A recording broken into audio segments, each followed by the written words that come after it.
హైదరాబాద్లో అట 850 కిలోల కల్తీ నెయ్యి సీజ్ చేసిరట. 850 కిలోలు కల్తీ జరిగిందనే అనుమానంతో స్వాధీనం. మరో 60 కిలోల కుళ్ళిపోయిన నెయ్యిని పారబోసిరట అధికారులు. పోలీసులతో కలిసి ఫుడ్ సేఫ్టీ బృందాల జాయింట్ ఆపరేషన్. రాష్ట్ర వ్యాప్తంగా 2 విడతల్లో ముమ్మర తనిఖీలు.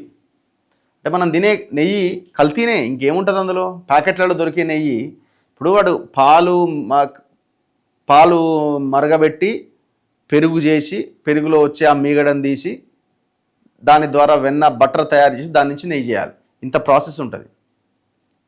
ఈ ప్రాసెస్లో ఇప్పుడు మీరు ఈ బ్రాండెడ్ నెయ్యి అంతా ఎంతకు దొరుకుతుంది? అరకిలో నెయ్యి 300-400కు దొరుకుతుంది. కిలో అయితే 800-900 ఉంటుంది. మరి ఇది సాధ్యమేనా? ఇది ఇంత తక్కువ రేటుకే వచ్చే అవకాశం ఉందా? ఎట్లా సాధ్యం అవుతుంది? ఇప్పుడు మీరు ఏడికన్నా పోండి, నెయ్యి ఎన్ని కిలోలు కావాలని అన్ని కిలోలు దొరుకుతుంది. పాలు ఎన్ని లీటర్లు కావాలని అన్ని లీటర్, పెరుగు ఎన్ని లీటర్లు కావాలని. మరి ఉత్పత్తి ఏది?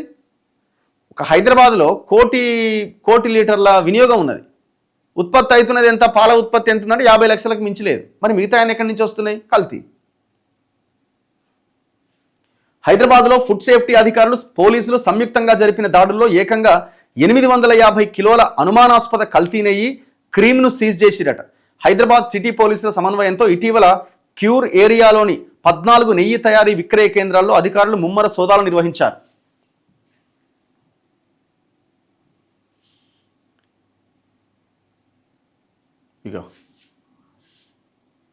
ఈ తనిఖీల్లో ల్యాబ్ పరీక్షల కోసం 15 నమూనాలు సేకరించిన అధికారులు 850 కిలోల అనుమానాస్పద కల్తీ నెయ్యిని స్వాధీనం చేసుకున్నారు. అలాగే తనిఖీల సందర్భంగా మానవ వినియోగానికి ఏమాత్రం పనికిరాని అత్యంత కలుషితమైన మరో 60 కిలోల నెయ్యిని అక్కడికక్కడే పారబోశారు. ల్యాబ్ నివేదికలు రాగానే నిందితుల మీద చట్టపరమైన కఠిన చర్యలు తీసుకుంటామని స్పష్టం చేశారు. తొలి విడతలో జిల్లాల్లో తనిఖీలట.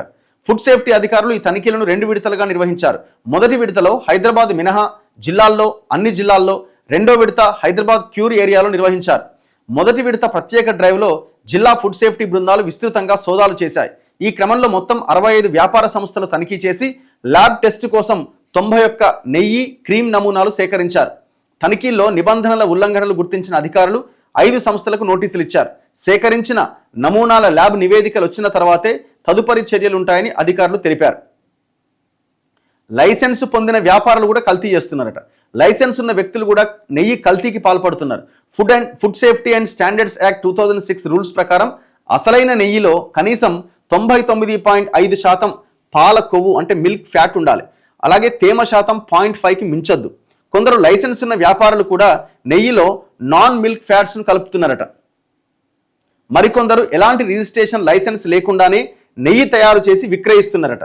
నెయ్యిలో వనస్పతి, పామాయిల్ వంటి వెజిటబుల్ ఫ్యాట్స్ను కలుపుతున్నారట. ఇంత ఘోరం ఉన్నది పరిస్థితి.